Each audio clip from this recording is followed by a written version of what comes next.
एक वक्त ऐसा वक्त था जब हिंदू देवी देवताओं को हम मंजूर नहीं थे, और आज एक ऐसा दिन है कि आज हमें वो हिंदू देवी देवता मंजूर नहीं है, आज हमें उनकी कोई जरूरत नहीं है। कभी वो हमको नकारते थे, आज हम उनको नकारते हैं।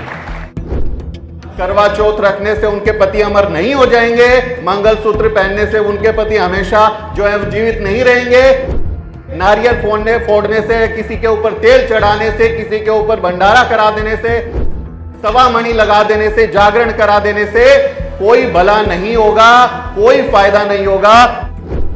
इस पूरी दुनिया में ईश्वर नाम की कोई चीज नहीं है, ईश्वर नहीं होता है। आप स्वयं अपना दीपक बनिए, आप स्वयं अपने आप को पहचानिए। जिसे हम जाति विरोधी आंदोलन कहते हैं, ये एक रिले रेस की तरह होता है। आपने एक रेस देखी होगी जिसमें एक खिलाड़ी भागता है, हाथ में बैटन लेके भागता है। जब वो थक जाता है तो वो बैटन किसी दूसरे को दे देता है, फिर वो थक जाता है तो वो तीसरे को दे देता है, और इस तरह से वो लगातार भागते रहते हैं, अपने लक्ष्य को पाते हैं और वो रेस को जीत जाते हैं। ऐसे ही हमारा एंटी कास्ट मूवमेंट भी एक रिले रेस की तरह है, जिसमें हम सबको अपनी अपनी भूमिका निभानी है कि हम किसी भी एरिया में हों। अगर मैं पुलिस प्रशासन में हूं तो मैं पुलिस में अपने लोगों की मदद करूं, उनके एफआईआर दर्ज कराने में, उनको न्याय दिलाने में मैं मदद करूं। अगर मैं मीडिया में हूं तो मैं उनकी बात को अच्छे से उठा सकूं। अगर मैं किसी यूनिवर्सिटी में हूं तो मैं अपने बच्चे के दिल में ये भरोसा दे सकूं कि तुम्हें घबराने की जरूरत नहीं है, ये यूनिवर्सिटी सब की है, आपको पढ़ाई लिखाई करने का हक है, हम उनको हौसला दे सकें। हम किसी भी एरिया में हो, हम एंटी कास्ट मूवमेंट को आगे बढ़ा सकते हैं। ये कोई जरूरी नहीं है कि हमको झंडा लेके, डंडा लेके सड़क पर उतरकर ही एंटी कास्ट मूवमेंट को आगे बढ़ाना है। जब इसकी जरूरत होगी तो वो भी किया जाएगा। हमने 2 अप्रैल 2018 का भारत बंद देखा, जो सरकार ये कहती थी कि हम प्रचंड बहुमत की सरकार हैं, हम किसी के सामने झुकते नहीं हैं। हमने अपने हक अधिकार पर उस प्रचंड बहुमत की सरकार को पहली बार झुका दिया। पूरे देश में बहुजनों की ताकत को देखा, पूरे देश ने देखा कि कैसे हम लोग अपने हक अधिकार के लिए जब सड़क पर आते हैं तो उसका असर होता है।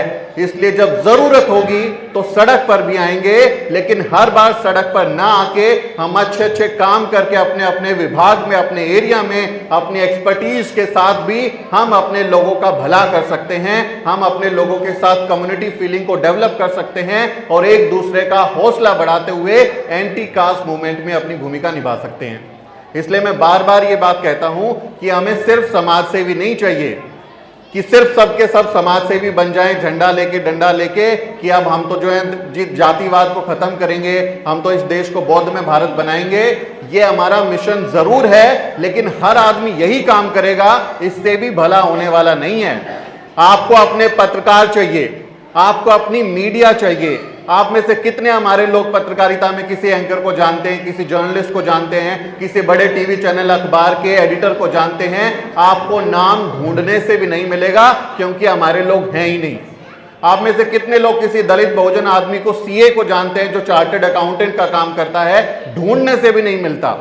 आपके अच्छे बैंकर्स हों, आपके अच्छे इंश्योरेंस एडवाइजर हों, आपके अच्छे डॉक्टर्स हों, आपके अच्छे टीचर्स, प्रोफेसर्स हों, लेखक हों, इंटेलेक्चुअल प्रॉपर्टी आपके पास में हो, यह भी बहुत जरूरी है कि हम एंटी कास्ट मूवमेंट को जब आगे लेके जाएंगे तो हम अपने संस्थान खड़े करें, हमारे पास अपने लोगों का नेटवर्क हो, हमारे पास अपने लोगों की कम्युनिटी। हमको पता होना चाहिए कि अगर मैं विशाखापट्टनम में जाता हूं, मैं तेलंगाना में जाता हूं, मैं लक्षद्वीप जाता हूं, मैं कश्मीर जाता हूं, तो मेरे समाज के लोग वहां पर हैं जो एंटी कास्ट मूवमेंट को आगे बढ़ा रहे हैं, और हम एक दूसरे की मदद करने के लिए तत्पर रहें। आप वो देखिए, मेरी नानी एक बात कहती थी हमेशा, मेरी नानी कहती थी कि ये जो जातिवादी लोग हैं और जो कौवे हैं, ये एक जैसे होते हैं। एक कौवे को आपने पत्थर मार दिया तो सारे काऊ का करके इकट्ठे हो जाते हैं। वैसे ही जो जातिवादी लोग हैं, एक आदमी को हाथ लगाते हो तो सारे के सारे गिरोह बनाकर इकट्ठे हो जाते हैं और हमारे लोगों को परेशान करते हैं। तो वो अपने जातिवादियों के साथ खड़े हो सकते हैं, वो अपने हत्यारों के साथ खड़े हो सकते हैं, वो अपने अपराधियों के साथ खड़े हो सकते हैं, तो क्या आप और मैं अपने पीड़ित व्यक्ति के साथ नहीं खड़े हो सकते? यह हमारी जिम्मेदारी है कि कम से कम हम अपने पीड़ित व्यक्ति के साथ खड़े हों, हम अपने समाज के व्यक्ति के साथ खड़े हों। लेग पुलिंग करना, कि टांग खींच देना, अरे ये कैसा अम्बेडकरवादी है, ये तो मंदिर में इसकी पुरानी फोटो निकल के आ गई है, पहले मंदिर में जाता था। ये कैसा अंबेडकरवादी है, इसकी पत्नी तो सिंदूर लगाती है। ये कैसा अंबेडकरवादी है, इसकी पत्नी तो मंगलसूत्र पहनती है। ये कैसा अंबेडकरवादी है, ये नवरात्रि में जो है वो हलवा पूरी बांट रहा है। तो हमें इससे भी सुधरना चाहिए।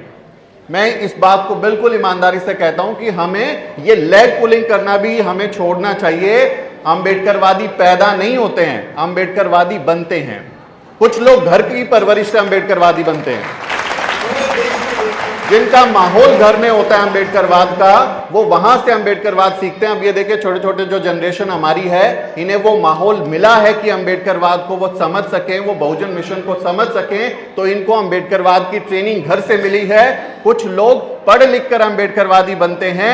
मैंने पहली बार बाबा साहेब डॉक्टर अंबेडकर की एनालिसिस ऑफ कास्ट, जाति का विनाश किताब कॉलेज में पढ़ी थी। कॉलेज से किताब खरीदी और ट्रेन में जाते हुए घर तक वो किताब पढ़ी और उस पूरी किताब ने मेरी जिंदगी बदल दी। मैं धार्मिक अंधविश्वास से निकल के, मैं पाखंड से निकल के, मैं कर्मकांड से निकल के तथागत बुद्ध की ओर मुड़ा। बाबा साहेब डॉक्टर अंबेडकर, राष्ट्रपिता ज्योतिबा फूले, माता सावित्रीबाई फूले, मान्यवर कांशीराम साहेब, आपने महानायक महानायिकाओं को जाना। तो जैसे तथागत बुद्ध को एक दिन ज्ञान मिला था, उनको एनलाइटनमेंट हुआ था, उन्हें ज्ञान की प्राप्ति हुई थी, एहसास हुआ था कि ज्ञान क्या है, उसी तरह हर एक व्यक्ति को, हमारे समाज को जिस दिन ज्ञान हो गया, जिस दिन वो एनलाइटन हो गया, जिस दिन उसको समझ में आ गया कि पाखंड से उसका भला नहीं होगा, करवा चौथ रखने से उनके पति अमर नहीं हो जाएंगे, मंगलसूत्र पहनने से उनके पति हमेशा जो है जीवित नहीं रहेंगे, नारियल फोड़ने से, किसी के ऊपर तेल चढ़ाने से, किसी के ऊपर भंडारा करा देने से, सवा मणि लगा देने से, जागरण करा देने से कोई भला नहीं होगा, कोई फायदा नहीं होगा। जिस दिन उन लोगों को इस बात का ज्ञान हो जाएगा, जिस दिन ये एनलाइटनमेंट हो जाएगा, उस दिन वो खुद, आप देख लीजिएगा, वो पाखंड का रास्ता छोड़ के वो सम्यक बुद्ध की तरफ लौटेंगे, वो अपने पुरखों की तरफ लौटेंगे, वो ज्ञान की तरफ लौटेंगे। तो हमें उनके साथ भी प्यार से बात करनी है। हमारे घर परिवार में अगर कोई ऐसा धार्मिक व्यक्ति है तो उससे प्यार से बात कीजिए, उसको गाली मत दीजिए, अपमानित मत कीजिए, वरना वो भाग जाएगा, आपका चेहरा देखते ही आपके पास आएगा ही नहीं और आप उसको कभी समझा नहीं पाएंगे। आरएसएस वाले लोग आते हैं, आप उनको गाली दे दीजिए, डंडा मार दीजिए, अगले दिन फिर आपके दरवाजे पर खड़े होंगे। तीसरे दिन फिर आपके किसी जन्मदिन के बारे, शादी ब्याह के बहाने आ जाएंगे और आपको जो है वो कन्विंस करेंगे और एक दिन मीठा बोल बोल के अपने जैसा बना लेंगे। इसलिए हमें ये बात समझनी है कि हमें अपने लोगों से संवाद करना, डायलॉग करना, लगातार उनसे चर्चा करना, बात करना, वो हम हमेशा जारी रखें। हम हमेशा लगातार इस बात को ये रखें कि हम सम्मान के साथ अपने लोगों को समझाएंगे, उन्हें अपमानित नहीं करेंगे, उनका अपमान नहीं करेंगे कि उनको लगे कि उनकी बेइज्जती हो रही है और वो फिर आपसे कभी बात ना करे। इसलिए हमें ये बात समझते हुए उनके साथ प्यार से बात करनी है और जिस दिन उनको समझ आएगा वो सारे पाखंड को छोड़ देंगे। एक दिन ऐसा था, आज देखिए आप सबको देख के बड़ी खुशी हो रही है, और हम जहां बैठे हैं ये समता बुद्ध विहार वो पावर सेंटर है, वो कल्चरल सेंटर है जिसमें आप जैसे तमाम लोगों को एनलाइटनमेंट हुआ होगा, आपको ज्ञान मिला होगा और जिंदगी में कुछ अहम बदलाव आपके आए होंगे।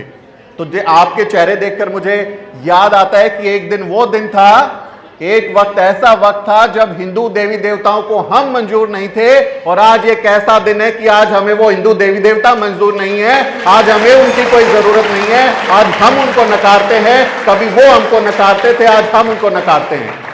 तो वक्त जरूर लगता है, वक्त लगता है कि हम लोग एनलाइटन हो। ये मेरे हाथ पे आप ये बुद्ध का जो आप टैटू देख रहे हैं, कभी यहां पर ओम लिखा हुआ था, गांव के मेले में लिखवा लिया क्योंकि यही दिखता था, लेकिन हमने उनसे यात्रा तय की। मैं बता रहा था ना कि कैसे एनलाइटनमेंट होता है। किसी को लात खाने के बाद एनलाइटनमेंट होता है। जब उसको लात पड़ जाती है, मंदिर में घुसने नहीं देते, उसकी पिटाई कर देते हैं या उसको धक्का मुक्की कर देते हैं, उसके साथ इस तरह का अपमान होता है, तो किसी किसी को तब इस बात का एहसास होता है कि मैं चाहे किसी भी रैंक पे चला जाऊं, चाहे मैं किसी भी पद पर चला जाऊं, चाहे मैं कुछ भी कर लूं, इनके लिए मेरी जात, मेरा जो सामाजिक हैसियत है वो वही रहती है। इनकी नजर में मेरी दिक्कत जो बात है वो ऐसी ही रहती है, मुझे कोई सम्मान ये लोग नहीं देते। तब वो लात खाकर भी कई लोग, हमारे लोग जो है समझ जाते हैं और फिर वो इस ज्ञान के रास्ते पर लौटते हैं। तो हमें इंतजार करना चाहिए सही मौके का कि कौन किस व्यक्ति किस तरह से इस रास्ते पर आएगा, बाबा साहेब तथागत बुद्ध के रास्ते पर आएगा। हमें उसका इंतजार करते रहना चाहिए और उसके साथ लगातार बात करते रहना चाहिए।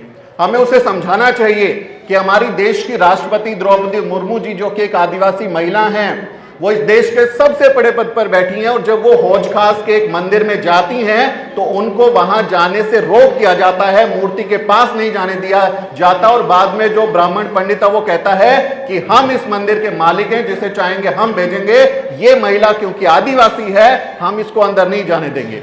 और अब आप 2-3 दिन पहले एक तस्वीर देखिए, वो तथागत बुद्ध के मंदिर बोध गया गई हैं, बोधि टेम्पल में, और तथागत बुद्ध के पास खड़े होकर मूर्ति के पास वो नमन कर रही हैं, उनको नमस्कार कर रही हैं। ये फर्क है हिंदू धर्म और बौद्ध धर्म में, यही फर्क है।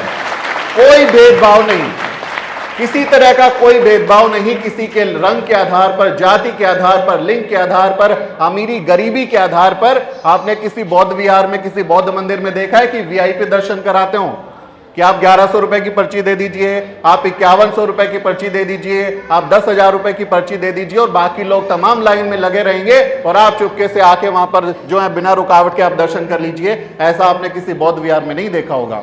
आपने किसी बौद्ध मंदिर में, बौद्ध मठ में इस तरह की जो भेदभावकारी पैसे के आधार पर जो लोगों को अमीर गरीब में बांट के दर्शन कराते हैं, ये इंतजाम हमारे बौद्ध विहारों में नहीं देखे होंगे, क्योंकि हमारा धर्म, हमारे बाबा साहेब डॉक्टर अंबेडकर, हमारे प्रमुख जो नायक नायिका हैं, हमें सिखाते हैं समता, न्याय, बंधुता, मैत्री, शील, करुणा। हमको ये ज्ञान देते हैं कि हमारे सब के सब लोग समान है, किसी के बीच में भेदभाव करना गलत है। तथागत बुद्ध ज्ञान प्राप्ति के बाद क्या कहते हैं? आत्मदीपो भव, अपना दीपक स्वयं बनिए, अपनी रोशनी खुद बनिए, खुद पहचानिए आपके अस्तित्व क्या है, आपके गुण क्या है, आप किस तरह से जिंदगी में आगे बढ़ सकते हैं। ये ज्ञान हमारे तथागत बुद्ध हमको देते हैं। वो हमें ये नहीं कहते कि मेरी मूर्ति बना के उसकी पूजा करना, वो हमें ये नहीं कहते कि आप जो है वहां पर जाके जो है दीपक जलाएंगे तो उससे आपका भला हो जाएगा। वो ये नहीं कहते कि आप मेरे यहाँ पर नारियल फोड़ के जाओगे तो आपके बच्चे को नौकरी मिल जाएगी, तेल चढ़ाओगे तो आपकी बीमारी दूर हो जाएगी। वो क्या कहते हैं? तथागत बुद्ध कहते हैं इस पूरी दुनिया में ईश्वर नाम की कोई चीज नहीं है, ईश्वर नहीं होता है। आप स्वयं अपना दीपक बनिए, आप स्वयं अपने आप को पहचानिए, उसी से आप जो है आगे बढ़ सकते हैं। मैं कोई ईश्वर नहीं हूं, मैं कोई मुक्तिदाता नहीं हूं, मैं मार्गदाता हूं, मैं रास्ता दिखाने वाला हूं। मैं आपको रास्ता दिखाऊंगा कि आप कैसे बेहतर जिंदगी की तरफ जा सकते हैं, कैसे आप अपनी जिंदगी को बेहतर बना सकते हैं। मैं आपको एक अच्छा जीवन जीने का रास्ता दिखा सकता हूं। वो दावा नहीं करते हैं कि मैं आपको मुक्ति दे दूंगा, मोक्ष दे दूंगा, स्वर्ग ले जाऊंगा और मैं आपका भला कर दूंगा और ये कर दूंगा। वो हमेशा आपको कहते हैं कि मैं आपको रास्ता दिखा सकता हूं। रास्ता क्या होगा? समता और न्याय का रास्ता, प्रेम का रास्ता। वो नफरत का रास्ता नहीं दिखाते हैं। इसीलिए सम्राट अशोक ने जब वो कलिंग युद्ध लड़ रहे थे, तमाम मारकाट उन्होंने देखी और कितनी सारी उन्होंने लड़ाई अपनी जिंदगी में लड़ी थी, लेकिन जब उन्हें एनलाइटनमेंट हुआ, जब वो तथागत बुद्ध की तरफ लौटे, तो उनको ज्ञान के साथ वो एहसास हुआ कि शांति और प्रेम ही इस दुनिया को बनाए रखने के लिए सबसे जरूरी है। नफरत जो है दुनिया को मिटाती है, मोहब्बत इस दुनिया को आबाद करती है। और उसके बाद वो जो है धम्म के रास्ते पर जाते हैं और तथागत बुद्ध की तरफ लौटते हैं। और वो सम्राट महान अशोक जो चक्रवर्ती सम्राट हैं, पूरे इस भारत के उपमहाद्वीप में बौद्ध धर्म को आगे बढ़ाते हैं, बौद्ध धर्म की दीक्षा लेते हैं, उनके शिलालेख बनवाते हैं। और हमें उनका शुक्रिया अदा करना चाहिए कि सम्राट अशोक ने जो शिलालेख बनाए, जो स्मारक बनाए, वो आज एक जिंदा सबूत हैं कि बौद्ध जो थे, जो बौद्ध धर्म था, वो कितना फल फूल रहा था, कितना इस बौद्ध में, भारत में उसका अस्तित्व था। वरना आप देखें उनको मिटा दिया गया, उनको छुपा दिया गया, मिट्टी में दफन कर दिया गया। हमको पता ही नहीं चलता कि हमारी पुरखों की विरासत आखिर थी क्या। उनको जोड़ दिया राम से कि राम जो है वो जीत के आए थे, दशहरा रावण को मार डाला था। अभी हमारे पूर्व के वक्ता बता रहे थे, वाल्मीकि रामायण से वो कोट करके बता रहे थे कि सिर्फ पोगापंथी है, सिर्फ ये कपोल कल्पित कहानियां हैं। हम लोगों को मूर्ख बनाने के लिए, हमारा का जो ब्रेन वॉश करने के लिए कहानियां रची गई हैं, इन कहानियों से हमें यह भी सीखना चाहिए कि ये लोग कितने ताकतवर हैं, कितना इनके कब्जा है चीजों पे, चाहे वो किताब लिखना हो, चाहे वो कहानियां गढ़ना हो। पुरखे इनके यही काम करते आए हैं, सदियों से इनका एजेंडा यही रहा है। और इनकी भावना, इनकी विचारधारा कितनी ज्यादा मजबूत हो गई है, उससे हमें अंदाजा लगाना चाहिए कि कैसे इन्होंने दलित बहुजन समाज के, पिछड़े समाज के इतिहास को मिट्टी में मिला दिया। और आज हमारे बहुत सारे लोग सम्राट महान अशोक को भूल के आज रावण के पुतले को देखने के लिए जाएंगे कि कैसे उसमें आग लगाई जाएगी। ये उनकी विचारधारा की आप कहें कि ताकत को आप समझ सकते हैं कि वो कितने ज्यादा मजबूत हैं। वो हमें अपने ही नायकों के खिलाफ खड़ा कर देते हैं, हमें अपने ही नायकों को भूलने के लिए मजबूर कर देते हैं। हमें एहसास ही नहीं होता कि हम अपनी जो इतिहास है, संस्कृति है, उससे दूर हो गए हैं और उनके चंगुल में जाकर फंस गए हैं। यह हमें एहसास ही नहीं होता। इसलिए हमें जरूरत है कि हम अपने इतिहास को जानें। बाबा साहब डॉक्टर अंबेडकर क्या कहते हैं? जो व्यक्ति अपना इतिहास नहीं जानता वो कभी इतिहास बना भी नहीं सकता। इसलिए हमें अपना इतिहास जानना जरूरी है और इतिहास पे सिर्फ गर्व करते रहना कि बौद्ध में भारत था और सम्राट अशोक ने ये कर दिया, वो कर दिया और इतना बड़ा मंगल में सब कुछ हो गया था। गर्व करना बहुत अच्छी बात है, लेकिन उससे प्रेरणा लेने की जरूरत है कि हम भविष्य कैसे बेहतर बनाएंगे। गर्व करके उस प्रेरणा से आगे बढ़ने का रास्ता ढूंढने की जरूरत है कि हम आने वाले दिनों में जो चुनौतियां हमारे सामने हैं, क्या हम उससे निपटने के लिए तैयार हैं? क्या हम आने वाले दिनों में अपने बच्चों के भविष्य को बेहतर बनाने के लिए तैयार हैं, या सिर्फ ये बताते रहें कि एक जमाने में बौद्ध में भारत था, भारत की मिट्टी के कण कण में बौद्ध निकलेंगे? वो तो सच है, उसको स्थापित करने की जरूरत नहीं, हर कोई जानता है। लेकिन क्या आने वाले दिनों में बौद्ध में भारत की तरफ हम लोग बढ़ रहे हैं? क्या हमारे लोग बौद्ध धर्म की दीक्षा ले रहे हैं? क्या हमारे लोग तथागत बुद्ध के रास्ते पर आ रहे हैं, बाबा साहब डॉक्टर अंबेडकर के रास्ते पर आ रहे हैं? ये सवाल भी खड़ा होता है। आने वाली चुनौतियों के लिए क्या आप और मैं तैयार हैं? क्या आने वाले समय के लिए हम और आप तैयार हैं? इस देश में जो आज एक ऐसी पार्टी है जो बैठी है, जो कहती है कि हिंदू राष्ट्र बनाएंगे, उसके बारे में बाबा साहब डॉक्टर अंबेडकर क्या कह के गए हैं कि हिंदू कुछ भी कहे, हिंदू धर्म कभी भी समता, स्वतंत्रता, बंधुता से मेल नहीं खाता और अगर इस देश में हिंदू राष्ट्र बनता है तो वो इस देश के लिए सबसे बड़ी त्रासदी होगी। हिंदू राष्ट्र को किसी भी कीमत पर रोकना चाहिए। ये बाबा साहब डॉक्टर अंबेडकर बोल के गए हैं। उनकी आप किताब पढ़िए, पाकिस्तान, और आप पढ़ेंगे थॉट्स ऑन पाकिस्तान, उसमें ये बात आपको मिलेगी। तो हम क्या उस चुनौती के लिए तैयार हैं, या सिर्फ हम अपने अतीत का जो है वो सुनहरा इतिहास ढूंढते रहें, उसी पर गर्व करते रहें? हमें उस पर भी ध्यान देना चाहिए कि आने वाले चुनाव में हम अपने वोट का सही इस्तेमाल करें, हम अपना वोट बेचे ना, हम जो है अपने प्रतिनिधि से सवाल करें और अपने पुरखों के इतिहास से जोड़कर जो भी वो गलत कर रहे हैं हमारे साथ, हमारे इतिहास को मिटाने की कोशिश कर रहे हैं, उनको उसके लिए जिम्मेदार बनाएं और उनको सबक सिखाएं। ये भी हमें ध्यान रखने की जरूरत है कि मान्यवर कांशीराम साहब जो कहते थे ना कि वोट की ताकत जो मेरे लोगों को मिली है, इसी का इस्तेमाल करते हुए मैं जो है आगे बढ़ूंगा और अपने लोगों की भलाई का काम करूंगा, उसको भी हमें ध्यान में रखना चाहिए कि वो भी हमारे लिए एक जरूरी विषय है। उसको हम चुनाव में कैसे इस्तेमाल कर सकते हैं? आने वाले दिनों में हम लोग क्या करेंगे? आप सब लोग जो है जानते हैं कि हमारे पुरखों ने आरक्षण की बदौलत, बाबा साहेब डॉक्टर अंबेडकर जो आरक्षण हमको देके गए, उसकी बदौलत बहुत अच्छी अच्छी नौकरियां करी। हम रैंक 1 तक पहुंच गए हैं, यूपीएससी में पहुंच गए हैं। हम लोगों ने बहुत कुछ हासिल किया है पिछले 75 साल में इस देश में, क्योंकि दलितों के पास खोने के लिए कुछ नहीं था, पाने के लिए सब कुछ था और हमने बहुत अच्छे पदों पर लोग पहुंचे हैं, अच्छी जगह बनाए हैं, घर बना लिए हैं, गाड़ी है, अच्छा एक बढ़िया मिडिल क्लास हम लोगों ने तैयार कर लिया है। लेकिन क्या आने वाले दिनों में जो नए रोजगार हैं वो हमारे बच्चे उसके लायक हैं क्या? अब वो जमाना नहीं है कि आप अपने जवान बच्चे को जो है सुबह सुबह उठा के दौड़ा के भेजेंगे और कहेंगे जाओ दिल्ली पुलिस में कांस्टेबल बनना है, एसआई बनना है या आर्मी में जवान बनना है। अब भूल जाइए, वो जमाना नहीं रहा। आर्मी भी प्राइवेट हो चुकी है, 4 साल की अग्निवीर की नौकरी वहां पर हो गई है। उसके बाद बच्चे क्या करेंगे? हमको ये समझने की जरूरत है कि आरक्षण की वजह से अब नौकरियां खतरे में हैं, आरक्षण बहुत कम बचा है, लागू नहीं कर रहे, बैकलॉग पड़ा हुआ है, ज्यादातर नौकरियों को वो ठेके पर करते जा रहे हैं। तो हमारे जो बच्चे हैं, जब आरक्षण होगा नहीं तो सरकारी नौकरी उन्हें मिलेगी कैसे? अब क्या होगा? ये पूरी दुनिया प्राइवेट होती जा रही है, प्राइवेटाइजेशन, कॉर्पोरेटाइजेशन होता जा रहा है, जिसमें सब के सब जो विभाग हैं सरकार अब कंपनियों को दे रही है। लेकिन कंपनियों के लिए क्या हम लोग तैयार हैं? क्या हमारे बच्चों को उस तरह की एजुकेशन हम दे रहे हैं, उस तरह के कोर्सेज हम करवा रहे हैं कि आने वाले 10 साल 20 साल के बाद जब इस देश में, इस दुनिया में आरक्षण वाली नौकरियां कम हो जाएंगी, हमारे बच्चे उसके लिए कंपीट कर पाएं? क्या हम अपने बच्चों को आर्टिफिशियल इंटेलिजेंस पढ़ा रहे हैं, जिसको एआई कहते हैं? एआई का आप सब ने सुना होगा, बहुत बड़ा अभी जिक्र चल रहा है। हमारे द न्यूज वीक पर हमने एआई न्यूज एंकर भी लॉन्च की है। आप देखेंगे वो जो है मेरी तरह खबरें पढ़ती हैं, जबकि वो हकीकत में नहीं है, वो वर्चुअली पढ़ती हैं और मेरी तरह खबर पढ़ के बताती हैं। एआई एंकर हमने उनका नाम प्रज्ञा रखा है, तो प्रज्ञा मेरी तरह ही खबर पढ़ती है, जबकि वो हकीकत में नहीं है। आने वाले दिनों में वो इतनी बेहतर हो जाएगी कि मेरी जरूरत ही नहीं होगी, वो खुद ही पढ़ेगी खबरें, खुद ही हमारे समाज के काम बताएगी।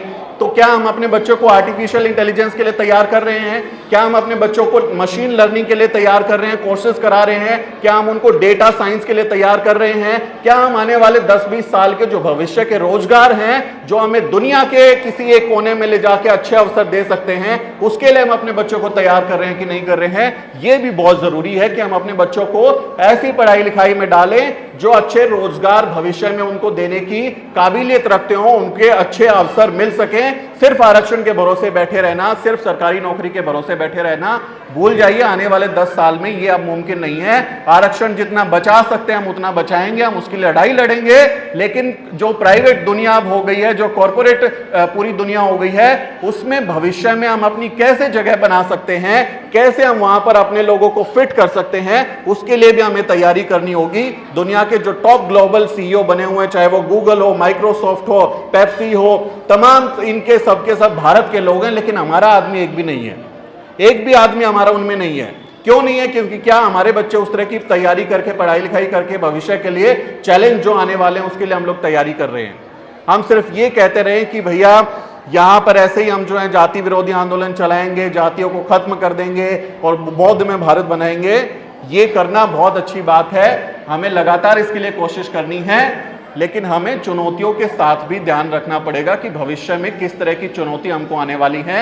हमारे पास रोड मैप होना चाहिए कि आने वाले 10 साल 20 साल के बाद हम क्या करेंगे, तभी जाके हमारे लोग जो हैं कुछ बेहतर कर सकते हैं। इसलिए मेरी आप सबसे गुजारिश है कि अपने पुरखों से जुड़े रहिए, अपने इतिहास को जानते रहिए, लेकिन भविष्य को बनाना मत भूलिए। अपने बच्चों को अच्छा रोजगार, अपने अच्छे बच्चों को अच्छी शिक्षा, सुनहरे अवसर देने के लिए कोशिश जरूर कीजिए। उनको चाहे कितनी तकलीफ आपको झेलनी पड़े, बच्चों को शिक्षा जरूर दीजिए। अच्छी बेहतर शिक्षा ही हमारा हथियार है, हमारे पास कोई और हथियार नहीं है। ना कोई प्रॉपर्टी बहुत ज्यादा है, ना कोई इंडस्ट्रीज हमारी चलती हैं, ना कोई बाप दादा हमारे लिए जमीनें छोड़ के गए हैं। सिर्फ शिक्षा हमारा हथियार है, जिसके दम पर आज मैं और आप तमाम दुनिया में हम अपनी बात पहुंचा सकते हैं। तमाम तरीके की तकनीक का इस्तेमाल करते हुए पूरी दुनिया में बहुजन आंदोलन और जो दलित एट्रोसिटीज हैं उसके ऊपर हम लोग एक माहौल खड़ा कर पाते हैं, तो हमें उसकी तरफ भी ध्यान देना चाहिए। और जो दलित हैं उनमें ये एटीट्यूड हमेशा रहता है कि हम जो है हिंदी मीडियम में पढ़ेंगे, हम स्वदेशी आंदोलन को चलाएंगे, हम इस देश की बनी हुई वस्तुओं को खरीदेंगे, देशभक्ति, ये इतना ठोक के भरा रहता है हमारे लोगों में, इतनी सारी चीजें उसके नाम पर हमारे को मूर्ख बना दी जाती हैं। ये भी समझने की जरूरत है। बाजारवाद, कॉर्पोरेट जो हो रहा है अभी, जो बाजारीकरण हो रहा है पूरी दुनिया में, आप देखें ग्लोबल इकोनॉमी हो रही है, दलितों के पास वैसे भी खोने को कुछ नहीं है, इसलिए हमें उसमें भी कम से कम अपने अवसरों को ढूंढना चाहिए कि हमारा बच्चा आज यहाँ से पढ़ाई करके अमेरिका में जाके नौकरी क्यों नहीं कर सकता, वो यूके में जाके नौकरी क्यों नहीं कर सकता, वो वहां पर अच्छा अपना बिजनेस सेट क्यों नहीं कर सकता। तो हमें जो बाजारीकरण है उसके अंदर कैसे हम बेहतर अवसर ढूंढ सकते हैं, कैसे ग्लोबल अपॉर्चुनिटीज को कैच कर सकते हैं, कैसे हम अपना जो एंटी कास्ट मूवमेंट है उसको पूरी दुनिया में ले जा सकते हैं, इसकी तरफ भी हमको ध्यान देना चाहिए। इन जो ये रामदेव जैसे लोग हैं, ये जो स्वदेशी के नाम पर और जो जागरण के नाम पर और तमाम तरीके के इस तरह की चीजों को लेके कि हम हिंदी में पढ़ाई कराएं, उसी में अटके रहें, इससे भी हमको बचना चाहिए। हमारे लिए अंग्रेजी शिक्षा बहुत जरूरी है। आपने वो सबने सुना था ना कि बाबा साहब डॉक्टर अंबेडकर ने बोला था कि शिक्षा शेरनी का वो दूध है जो पिएगा वो दहाड़ेगा। बाबा साहब का एक अखबार निकलता था मूक नायक, उसके दूसरे या तीसरे एडिटोरियल में बाबा साहब डॉक्टर अंबेडकर ने ये बात लिखी है, और पूरी बात ये लिखी है कि अंग्रेजी शिक्षा, इंग्लिश एजुकेशन जो है, अंग्रेजी शिक्षा शेरनी का वो दूध है जो पिएगा वो दहाड़ेगा। तो बाबा साहब सिर्फ हिंदी एजुकेशन की या किसी लिटरल जो ओरिजिनल एजुकेशन है उसकी बात नहीं कर रहे हैं, वो कह रहे हैं अंग्रेजी शिक्षा शेरनी का दूध है, जो उसको पिएगा वो दहाड़ेगा। इसलिए अपने बच्चों को अंग्रेजी की तालीम दीजिए, अच्छी अंग्रेजी स्कूल में भेजिए, भले ही आपको मुश्किल का सामना करना पड़े, भले ही आपको जो है एक वक्त के लिए आपको कोई कॉम्प्रोमाइज करना पड़े, लेकिन अच्छी अंग्रेजी शिक्षा उनको दीजिए, क्योंकि जब अंग्रेजी शिक्षा में वो पढ़ाई लिखाई करेंगे तो उनको सिर्फ भारत की अपॉर्चुनिटी नहीं, पूरी दुनिया में ग्लोबल अपॉर्चुनिटीज खुलती हैं। अब मैं हिंदी जर्नलिज्म करता हूं, मैंने हिंदी जर्नलिज्म में पढ़ाई की है, तो हिंदी में तो मैं इंडिया में ही काम कर सकता हूं ना, मैं यूएस में बैठ के हिंदी में खबरें बनाऊंगा यूएस वालों की, उनको समझ ही नहीं आएगी।